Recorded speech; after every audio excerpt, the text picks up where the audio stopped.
Buenos días a todos, buenas tardes.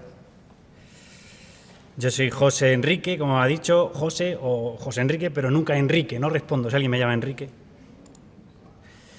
Y bueno, pues yo estoy aquí para hablar de María José. En realidad yo conocí a María José hace exactamente 3 años, prácticamente clavados 3 años, y pues fue fruto del trabajo, fue una obligación en realidad, hoy ha surgido una historia bonita, una enferma de ELA que ha hecho un libro de recetas para gente que no puede comer, que bueno, era un síntoma habitual, un problema habitual de la ELA. Y yo era pues un ignorante más en esto de la ELA, ¿no? Entonces, bueno, pues como buen periodista, lo primero que hice fue irme a Google y poner qué es ELA. Claro, ¿qué me encontré? Pues me encontré con un montón de datos fríos y terribles, ¿no? Pues bueno, ¿qué os voy a contar? Pues, ¿qué es la ELA, no? La enfermedad, lo que supone, la indefensión. Bueno, me quedé con una idea fría, dura, de que la ELA era, me vaya a permitir, creo que estaremos de acuerdo, una putada, ¿no? La ELA era una putada, y eso es lo que me quedé con la clave. Así, en frío. Y entonces, al día siguiente, a los 2 días, llego aquí mismo y me encuentro con esto, y soy incapaz de ver esta foto sin emocionarme.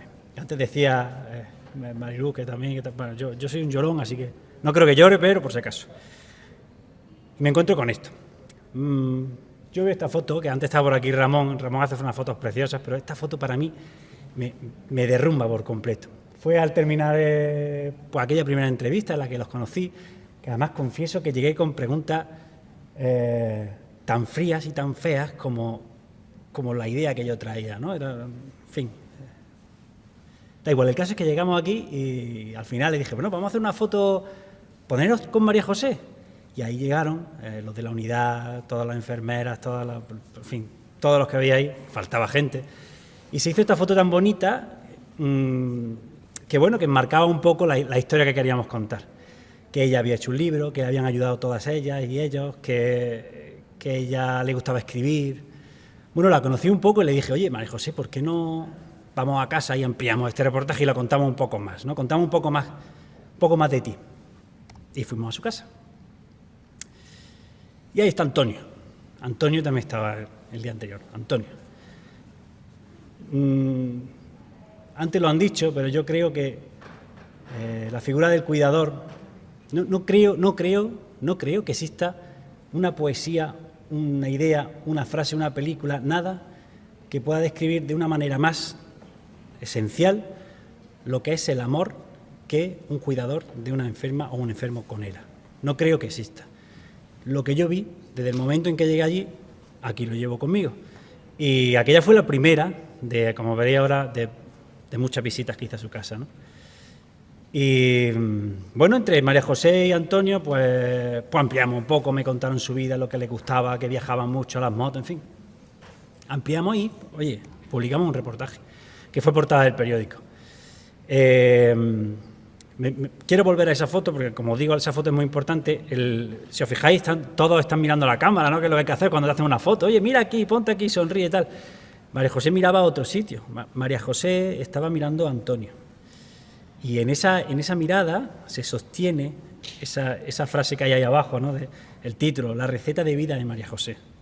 Que más o menos esa mirada es esto, que quiero que escuchéis.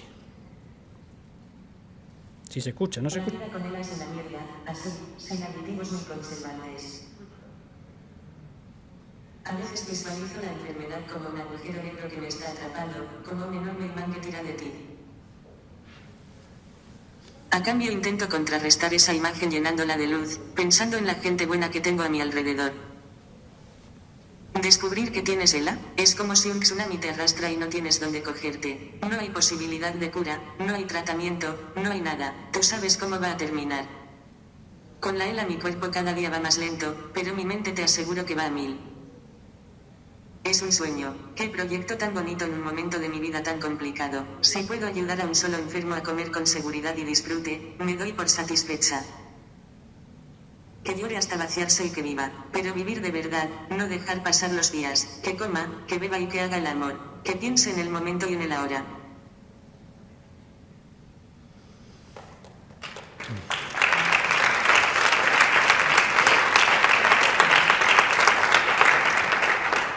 Pues justo un aplauso es lo que, pocos días después de esto, de grabar esto, de publicar el reportaje, era su cumpleaños y se celebró aquí. Yo estaba aquí, donde me he sentado hoy además, y la muy cabrona me hizo llorar. Me hizo llorar una persona que yo acababa de conocer prácticamente, me hizo llorar. Por muchas razones que no vienen al caso, pero que me hizo llorar a mí y a algunos más seguro. Y se celebró aquí, ella estaba aquí sentada tal, y mira qué bonita.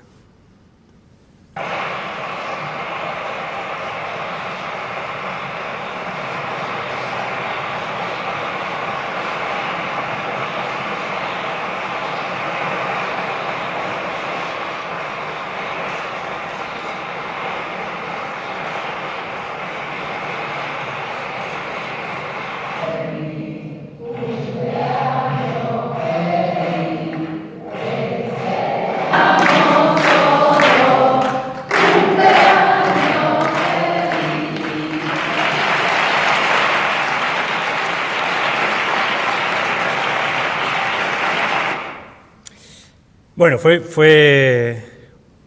el final de esa parte de la historia. Pero ahí empezó otra que continuaba. Si os fijáis, ahí está Antonio, del que hemos hablado antes. Antonio, casi el primer día que hablé con María José, ¿no? Pues salta a la vista y ahora vais a entender por qué si no conocéis la historia. Pues me dijo ella, el que tiene una historia de película es él. Y dije yo, ¿a él?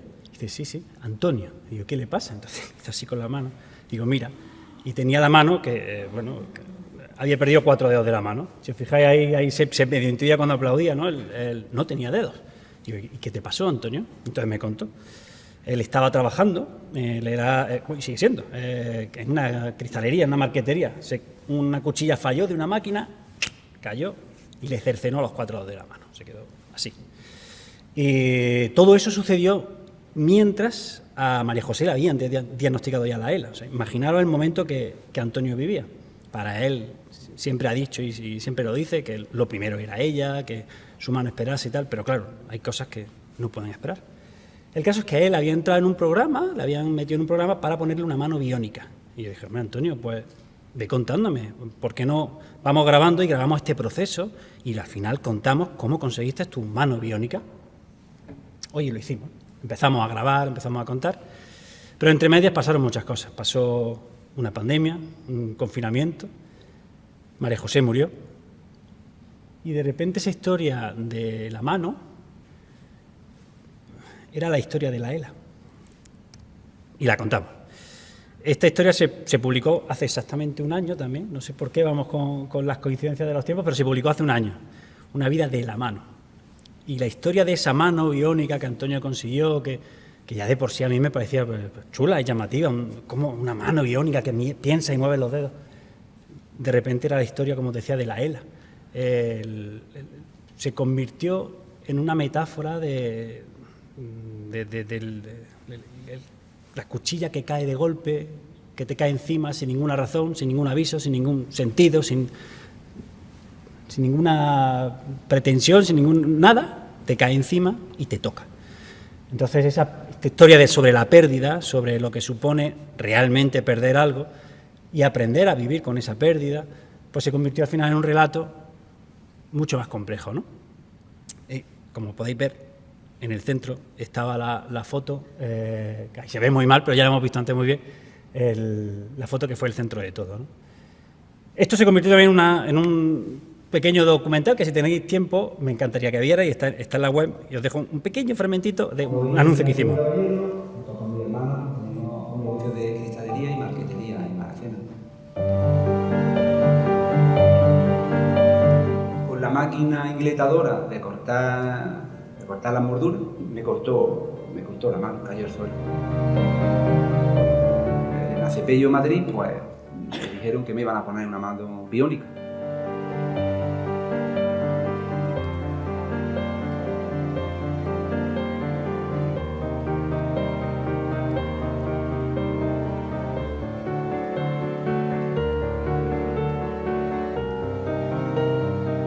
¿quién me iba a decir que iba a terminar con una mano así?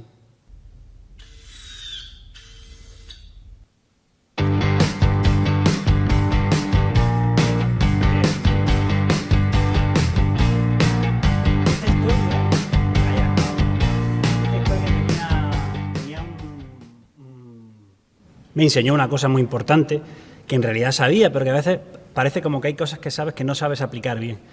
Y era que la primera pregunta que yo me hice al principio de todo estaba equivocada. No es qué es la ELA. La ELA se puede explicar, hay ciencia, medicina y tal.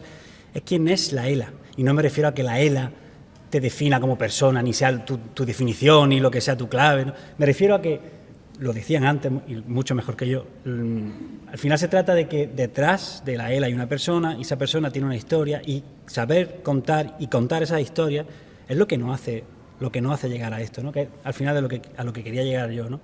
A la clave de que se trata al final de contar personas y de historias reales que son las que transmiten la gravedad del asunto, ¿no?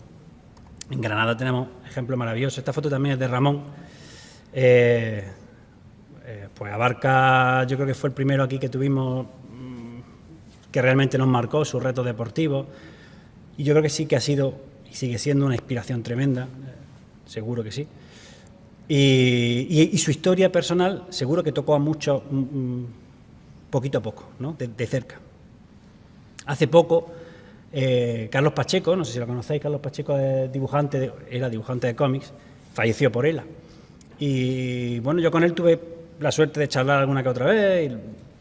Soy un friki reconocido y me gusta mucho su trabajo, sus cómics y tal.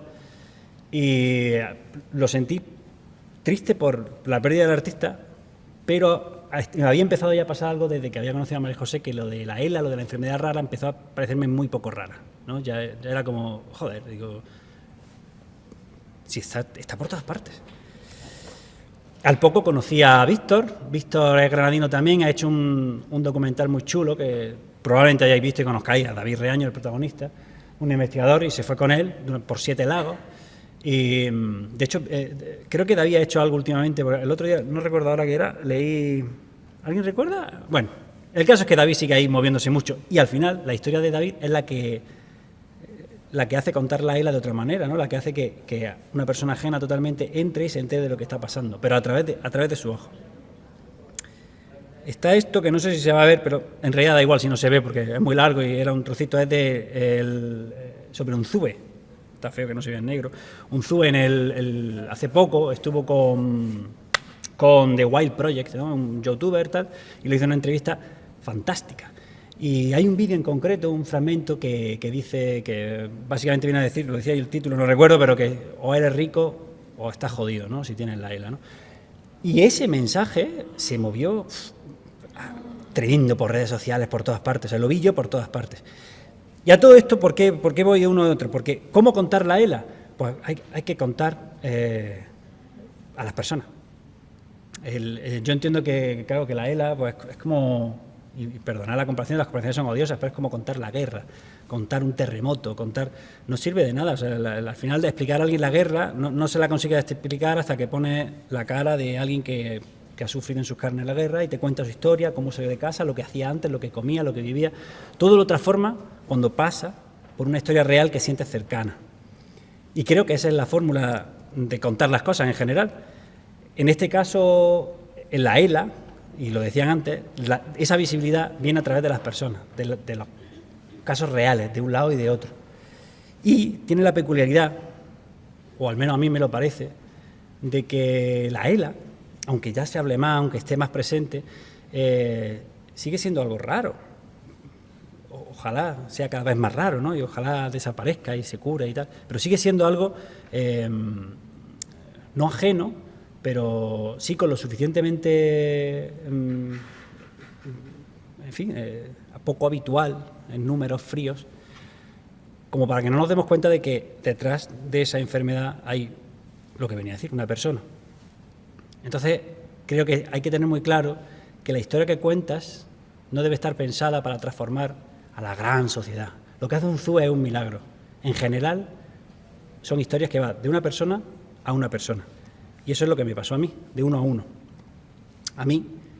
María José, el día que me contó su historia, no sé si cambió a alguien más, no sé si a alguien le cambió más, pero me cambió a mí. Y yo, a partir de ese día, mi aspiración, con cualquier otra historia que pueda, es cambiar a otra persona. Y os cuento una última cosa más personal. El día del aplauso de María José, pocos días después falleció mi padre. Y se lo hablé con ella. Y le dije, mira, yo ni tengo ELA, ni sabía lo que era la ELA, ni mi padre tiene ELA, pero cada palabra que has dicho era como si fuera para mí. ¿Es un tema de la enfermedad? Pues obviamente estamos aquí por eso. Pero quiero decir que a veces trasciende. Y la forma en la que se contagia, la parte buena, lo que hay que contagiar bueno, es así, de uno a uno, de uno a uno. Y esa es la que yo creo que es la fórmula para contar la ELA.